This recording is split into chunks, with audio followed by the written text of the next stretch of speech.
Hello, viewers all over the world, wherever you are in America, depending on your time zone. I want to say good morning, good afternoon, good night, or good evening. If you're in Africa, good afternoon. If you're in Nigeria, you're UK, Europe, wherever you are, I want to say welcome back to my channel.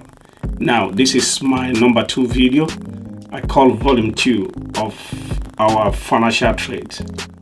On my first video, I introduced you to financial trading, and the highlight was what is financial trading. And I told you guys that financial trading means buying a market where you can buy financial instruments. And what are financial instruments or financial assets? Such as cryptocurrency, such as forex, such as indices, commodities, etc., etc. All these instruments are bought. They are all bought in the financial market cycle. Now, the highlight being financial market. What most people understand, or what most people know, will be forex. Now, financial trading is not all about forex. This is what I explained last time. If you are into the financial world and you are trading forex, I think my suggestion and my recommendation on my last video is that you need to do a bit of more research. You need to scope wide. You need to widen your scope. You can't be trading only forex and you think you are in the financial market. No. Forex is just a tiny bit of it. So guys, get this message very, very clear. If some guys call you and said, we want to teach you how to trade, pay 250 euros or $250 or 250 pounds in my account, we'll open a trading account, we'll teach you how to trade forex. Tell them no, you don't have an idea. You need to do a bit of research. What are you researching about? You need to go wide. You need to look into other areas of financial market. You need to look at indices. You need to know why you must trade why you must trade forex and not indices, and why you must trade indices and not stock or shares.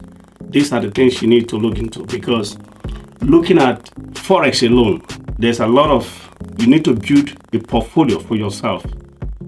Under forex, you might have something like Euro USD, GBP, USD card, Canadian dollars, different type of instrument under forex. Then under indices, you have stuff like S&P 500, German 30, etc., etc.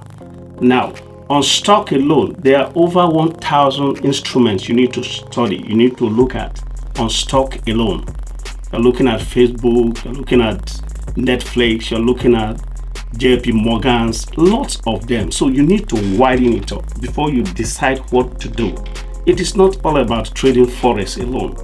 That does not constitute financial market. So what I'm saying is this: do not jump into trading until you have a mentor or until you had a bit of education in it.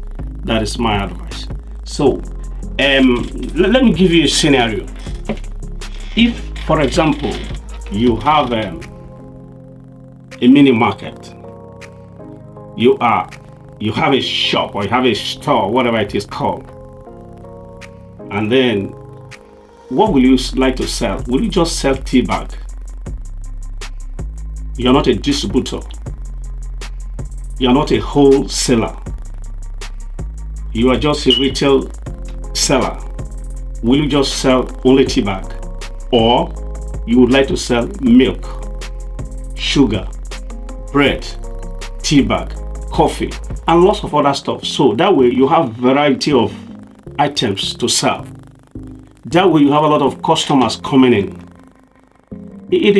I want to compare with financial trade. So if you are into that industry and you are trading on only forex, you are like a man who have a mini shop and you are selling only tea bag. How many customers are you expecting? Ruth, tell me this. Ruth.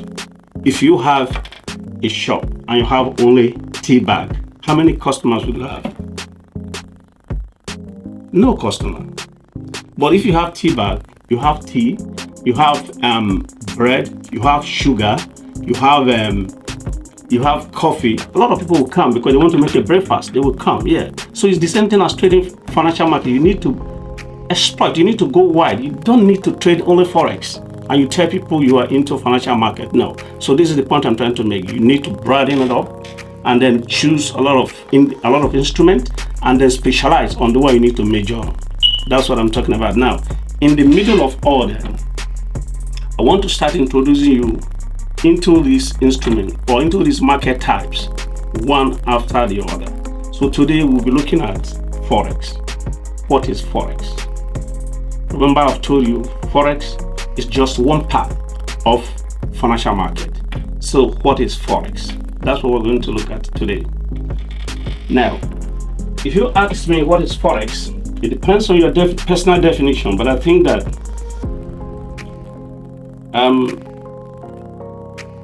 forex means foreign exchange. It's an acronym, it's an abbreviation of foreign exchange, changing one currency for the other. Changing one currency for the other. Let's say you want to travel to America. You don't need Naira or you don't need Ghana Cedi to travel to America. You need to change your Ghana Cedi into US dollars. That way you are selling Ghana Cedis at the same time buying US dollar. So we say that forex has taken place. Financial trade has taken place because money have changed hands. It's changing one foreign currency with another one. That is forex. Let's see.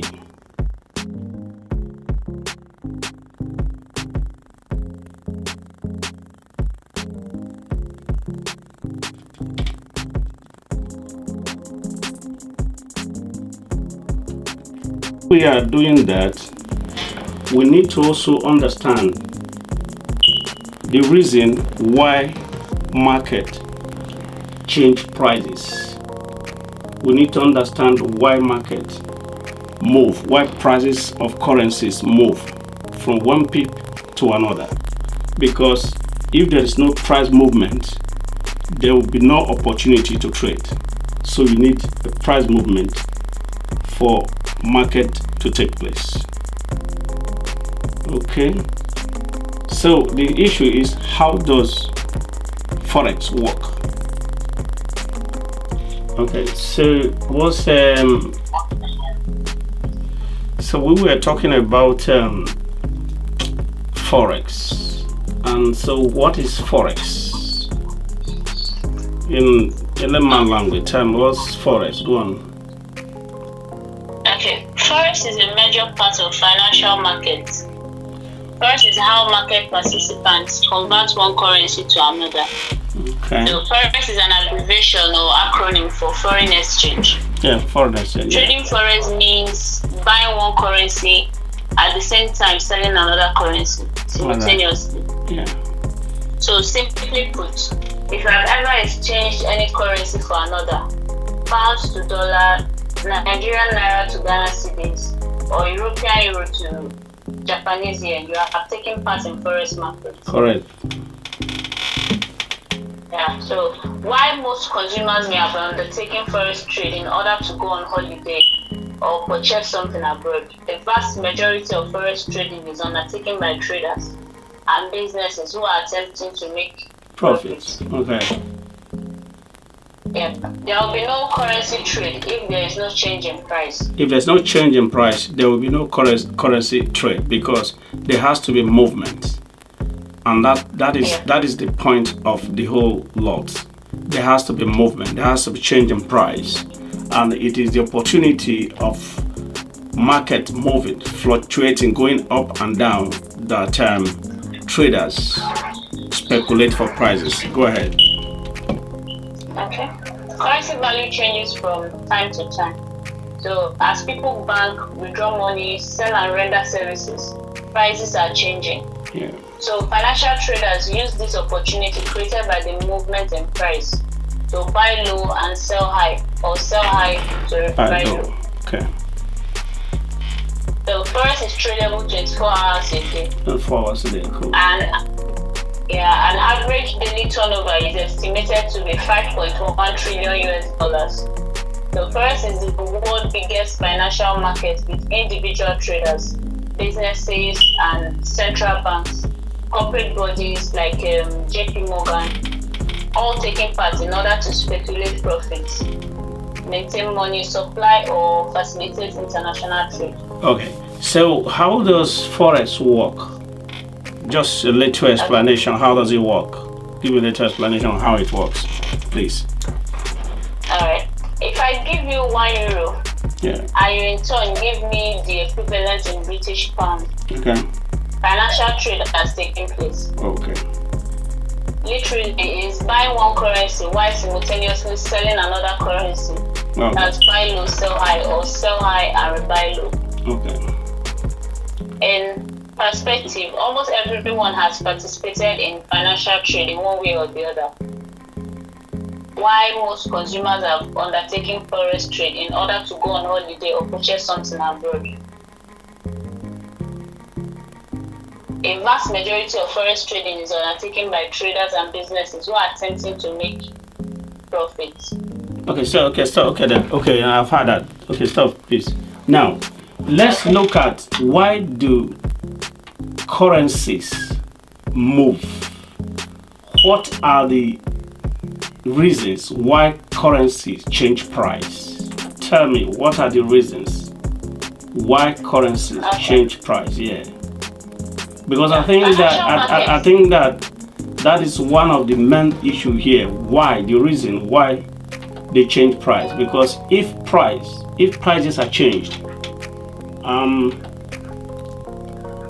business can go along.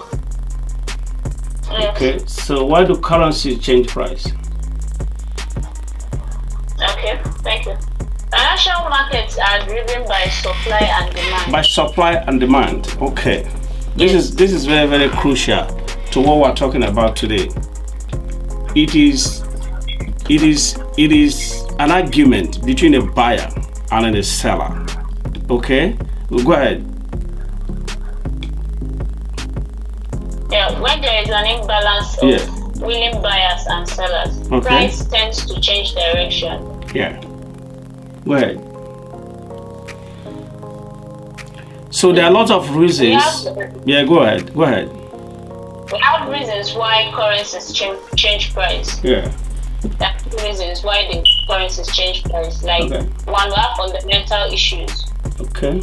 Fundamental issues. Or policies. Okay. Yeah, it can be due to sheer volume of currency traders exchange on a regular basis. Okay. It can also be the reflection of the state of country's economy. Yeah, it could be the reflection of the state of the country's economy. Now, the reason why this is very, very peculiar in trading is that you need to know when to buy and when to sell. You need to know the underlying factors. You need to understand why you must buy and why you must sell. And that's what they call a fundamental analysis. So, if you don't understand the fundamental issues concerning certain instruments, there is no need to trade. And that's what this video is all about. And now, understanding the core value, the reason why instruments move, then you are in the middle of breaking even in financial trade.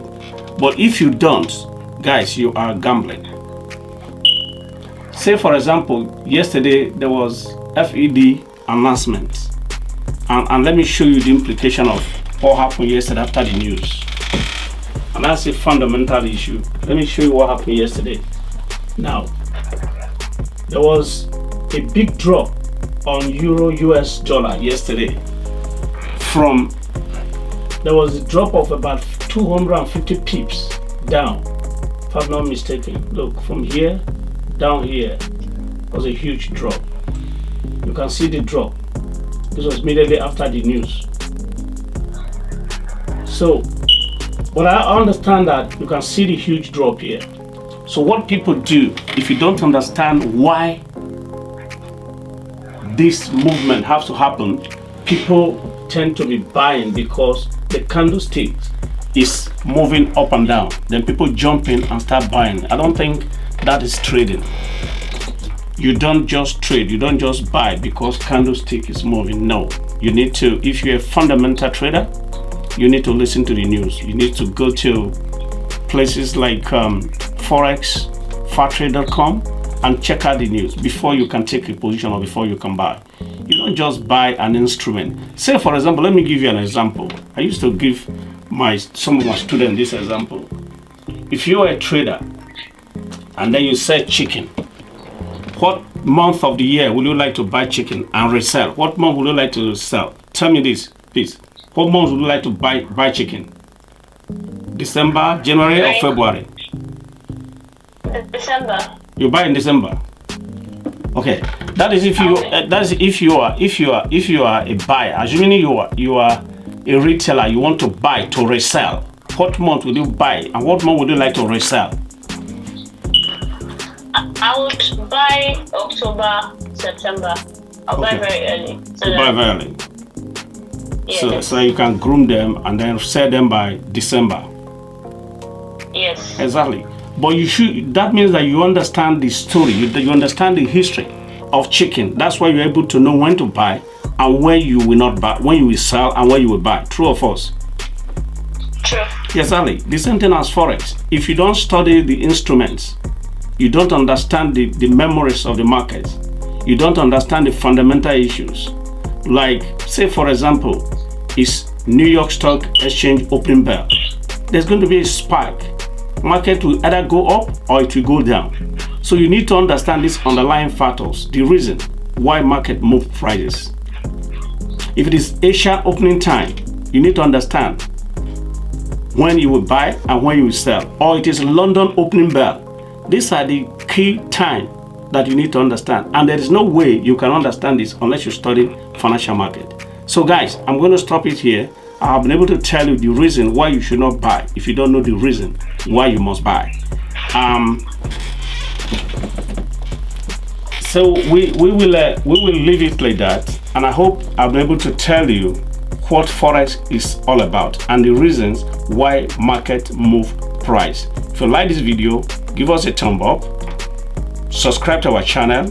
We're going to drop more videos, and as soon as we begin to do that, you will begin to understand one after the other what financial market is all about. You will begin to understand the differences between different instruments. Then you start building up a portfolio for yourself, and that is when you start relaxing, and that is when you become a trader. Peace and God bless.